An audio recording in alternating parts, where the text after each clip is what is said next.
घटना उस समय की है जब श्री राम और देवी सीता वनवास की अवधि पूरी करके अयोध्या लौट चुके हैं।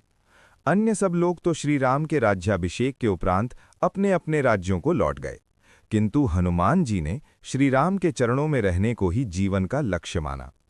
एक दिन देवी सीता के मन में आया कि हनुमान ने लंका में आकर मुझे खोज निकाला और फिर युद्ध में भी श्री राम को अनुपम सहायता की, अब भी अपने घर से दूर रहकर हमारी सेवा करते हैं, तो मुझे भी उनके सम्मान में कुछ करना चाहिए।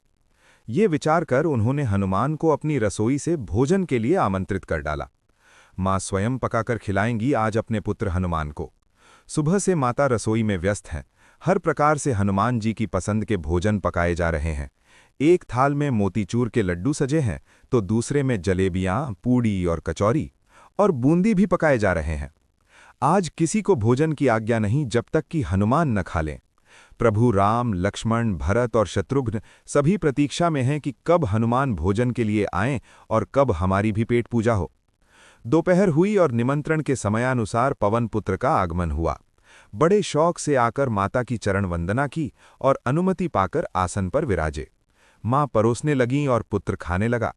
लायो माता लायो, पूड़ी दो, कचौरी दो, लड्डू दो। हनुमान मांग मांग कर खा रहे हैं और माता रीझ कर खिला रही हैं।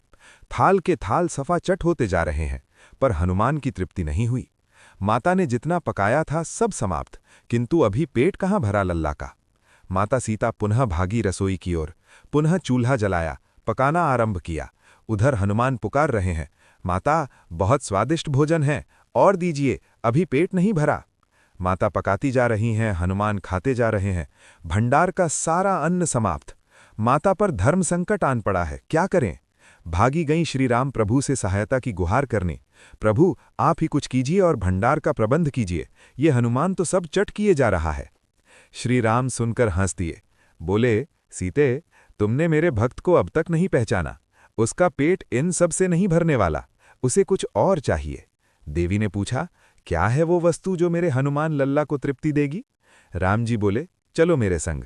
मंदिर में ले गए, वहां तुलसी माँ विराजित है। एक पत्ता हाथ में लिया, आंख बंद करके उसमें अपने स्नेह, अपने आशीष, अपनी कृपा का समावेश किया और देवी को पकड़ा दिया। जाओ देवी, अपने पुत्र को संतुष्ट करो। माता भी समझ चुकी अब तो अपने पुत्र की इच्छा को। सौम्य मुस्कान लिए लौटी रसोई की ओर, बोली, पुत्र हाथ बढ़ाओ और वो ग्रहण करो जिसकी इच्छा मन में लिए तुम मेरा पूरा भंडार निपटा गए। हनुमान जी ने हाथ बढ़ाया और अभिमंत्रित तुलसी दल ग्रहण किया। मुंह में रखते ही चित्त प्रसन्न और आत्मा तृप्त। आसन से उठ खड़े हुए, बोले, माँ आनंद आ गया, आपने पहले ही दे दिया होता तो इतना परिश्रम न करना पड़ता आपको। माता हंस पड़ी, बोली, पुत्र तुम्हारी महिमा केवल तुम्हारे प्रभु जानते हैं, वो भगवान और तुम उनके भक्त। मैं माता तो बीच में यूं ही आ गई। हनुमान ने चरणों में प्रणाम किया, बोले, माँ आप बीच में हो तो ही प्रसाद मिला है आज मुझे, आपके श्रीकर से।